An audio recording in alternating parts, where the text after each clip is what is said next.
Hello dear student, how are you? I am Arvinder. Now welcome to in my online platform. आज हम discuss करेंगे spherical capacitor. Charging discharging के बाद आज का जो हमारा टॉपिक है वो क्या है? Spherical capacitor. पैरेलल प्लेट हमने कंप्लीट किया, तो अब हम बात करते हैं स्फेरिकल कैपेसिटर की। तो देखिए ये क्या है? स्फेरिकल स्फेरिकल कैपेसिटर, या ऐसे लिखते हैं expression for capacity of A spherical capacitor. Expression for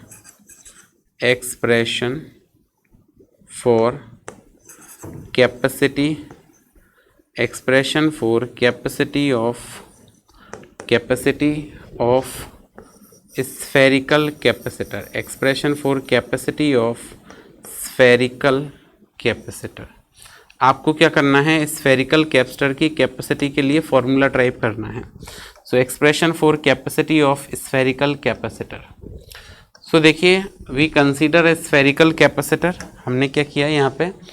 we have to consider a spherical capacitor. तो उसके लिए हमने क्या, एक स्फीयर लिया,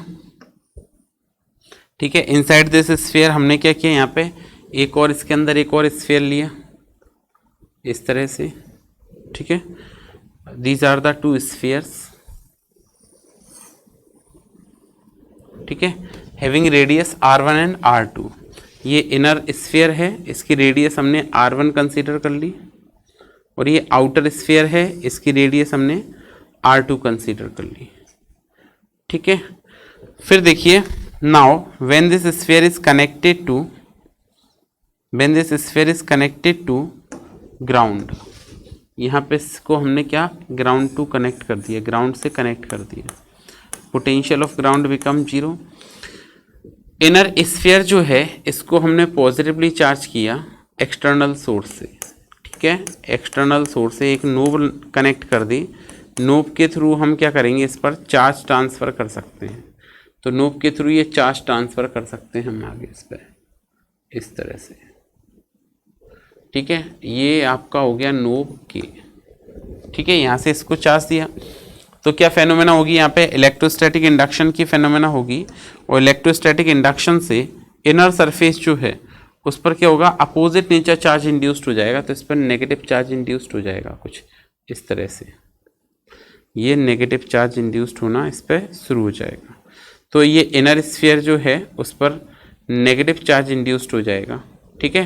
तो हम क्या कहेंगे, कंसीडर, इसको हमने नाम दे दिया इस स्फीयर को, ये सेंटर हो गया O, ये आपका स्फीयर हो गया P, and this is the sphere Q, ठीक है। तो हमने ये कंप्लीटली क्या बना दिया, स्फेरिकल प्लेट कैपेसिटर बना दिया। क्या बना दिया? Spherical plate capacitor. So now consider P and Q are two concentric hollow spheres. Consider, क्या लिखा, consider P and Q, consider P and Q are two concentric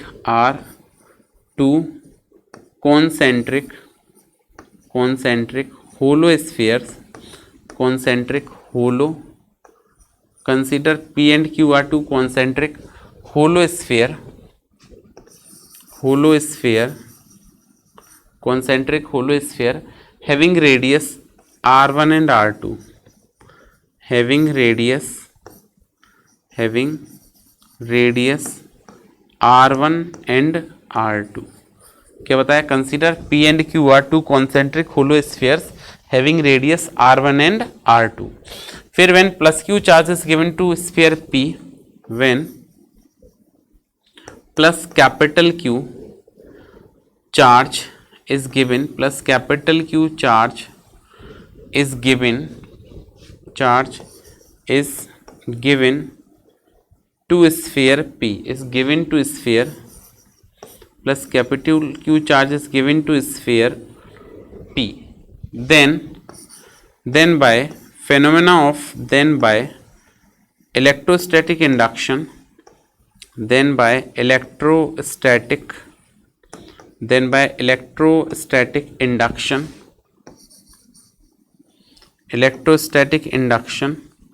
negative charge is induced on the inner surface, negative charge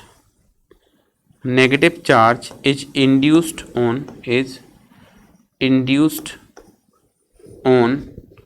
inner surface of induced on inner surface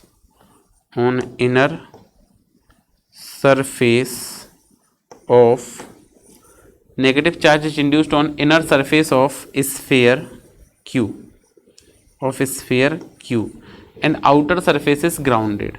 q and outer surface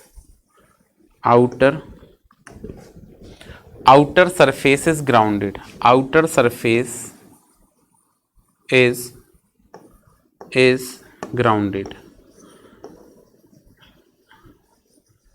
ठीक है, is induced on sphere inner surface of sphere q and outer surface and its outer surface is grounded and its और लिख लें and its outer surface is grounded. ठीक है, ये बात clear हो गई. अब हम बात करते हैं इसके पोटेंशियल की. सो हम बात करेंगे पोटेंशियल कितना होगा. Potential of sphere P, total potential due to sphere P at centre. So total potential produced due to total potential produced on the surface of produced on surface of sphere. Total potential produced on surface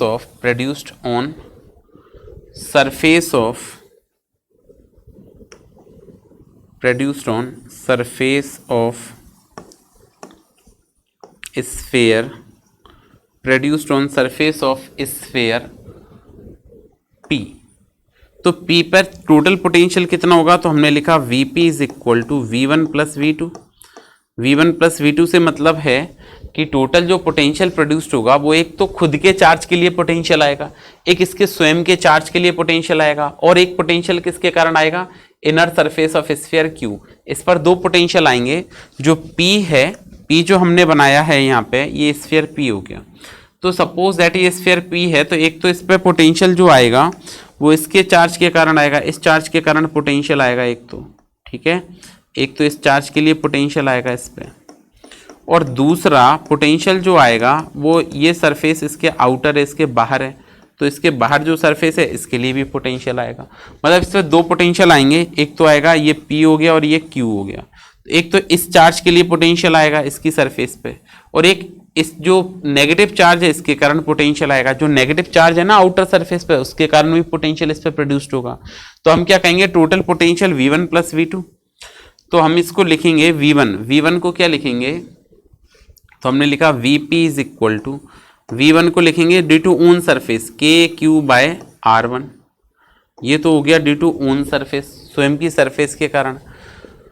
ठीक है, तो inner radius R1 है, फिर plus Q को क्या लिखेंगे, minus Q divided bye R2.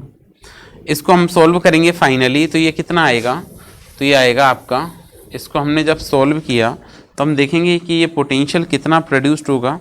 तो इस पोटेंशियल को हमने कैलकुलेट किया, तो ये देखो ये आ जाएगा क्या, Vp इज इक्वल टू क्या आएगा, Vp is equal to, solve करेंगे तो KQ by R1, KQ upon R1 plus minus minus आ जाएगा, minus KQ upon R2.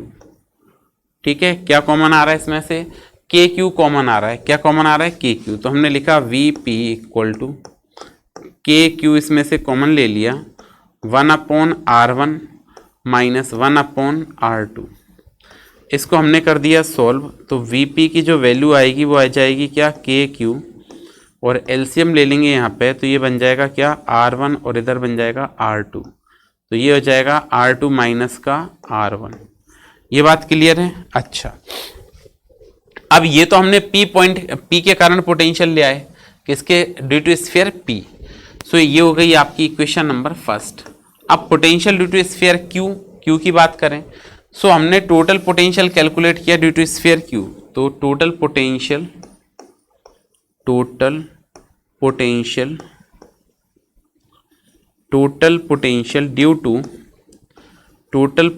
Due to sphere Q due to sphere Q. Q sphere के लिए total potential कितना आएगा, तो हम लिखेंगे total potential V Q equal to zero. Because क्यों जीरो है, because sphere Q is connected to ground. क्या लिखेंगे, because sphere Q, because sphere Q is connected to ground, sphere q is connected to ground। क्योंकि जो sphere q है इसको हमने क्या किया, ग्राउंड से कनेक्ट कर रखा है, इसलिए इसका टोटल पोटेंशियल कितना होगा, जीरो। क्योंकि पोटेंशियल ऑफ अर्थ का जो पोटेंशियल है वो कितना होता है, जीरो होता है। Potential of earth become zero. ठीक है, so total potential due to spherical capacitor, ये इक्वेशन नंबर हो गई 2। अब हम क्या लिखेंगे, total potential due to spherical capacitor. तो यहां पे हमने क्या लिखा, total potential due to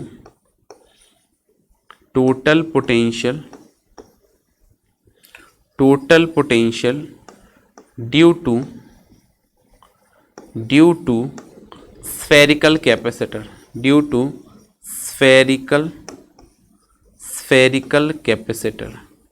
total potential due to spherical capacitor. तो स्फेरिकल कैपेसिटर का टोटल पोटेंशियल क्या होगा, V is equal to V P plus V Q.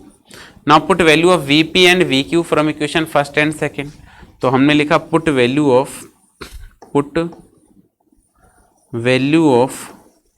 V P and we Q from equation first and second, equation first and second. तो हमने क्या किया, VP और we Q की वैल्यू पुट करी यहाँ पे इक्वेशन फर्स्ट से और सेकेंड से। तो देखिए इक्वेशन फर्स्ट और सेकेंड की अगर हम बात करें तो यहाँ पे हम लिख पाएंगे क्या, v इक्वल टू वीपी को हम क्या लिखेंगे, के क्यू, और यहाँ पे क्या हो जाएगा, R2 minus R1 divided by R1 R2। ठीक है, और वी क्यू को क्या लिखेंगे, तो वी क्यू को लिखेंगे प्लस 0। इसको हमने सॉल्व किया आगे, तो ये आपका वैल्यू आ जाएगी जो वो आएगी आपकी कितनी, v इक्वल टू के क्यू, और यहाँ पे लिखेंगे R2 minus R1 divided by R1 R2। ये पोटेंशियल आ जाएगा, इक्वेशन नंबर बन जाएगी ये कितनी, 3। अब आपको कैपेसिटी कैलकुलेट करनी है, तो हम क्या लिखेंगे, by definition of capacity,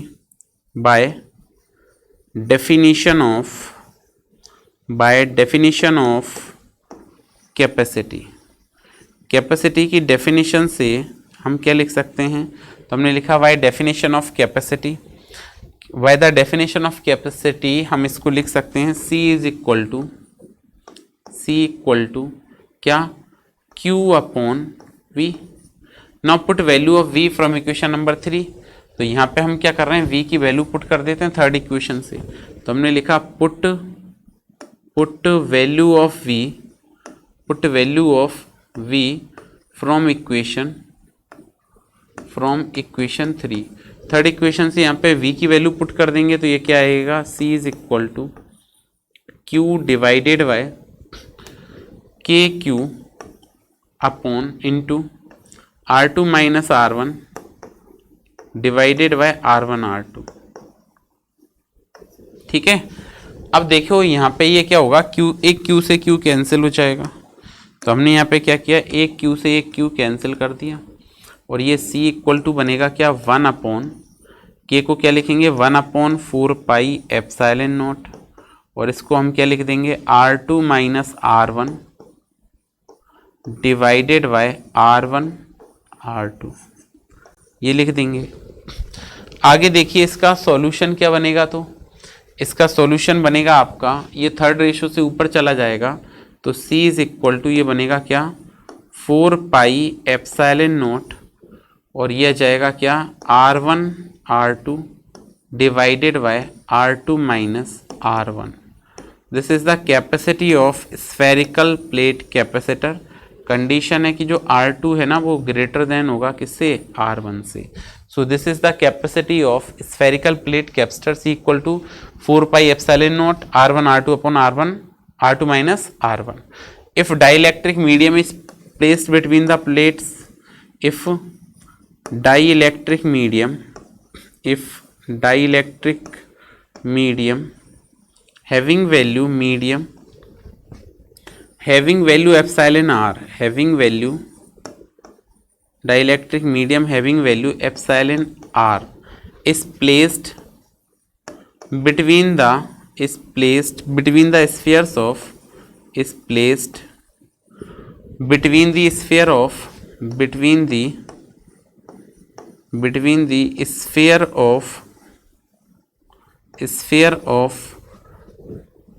spherical capacitor, between the spheres of spherical capacitor के स्फीयर्स के बीच में हमने क्या लिखा, एप्सिलॉन आर वैल्यू का कोई डाइलेक्ट्रिक कांस्टेंट रख दिया। देन कैपेसिटी बिकम्स क्या हो जाएगी, C is equal to 4 pi epsilon naught epsilon R, और ये फॉर्मूला बनेगा क्या, R1 R2 divided by R2 minus R1। ठीक है, ये आपका फाइनल फॉर्मूला बन जाएगा। ठीक है, ये बात क्लियर हो गई। ठीक है, तो आज के लिए इतना ही, मिलते हैं नेक्स्ट क्लास में एक नए कॉन्सेप्ट के साथ। तब तक पढ़ते रहिए, सुरक्षित रहिए। Thank you.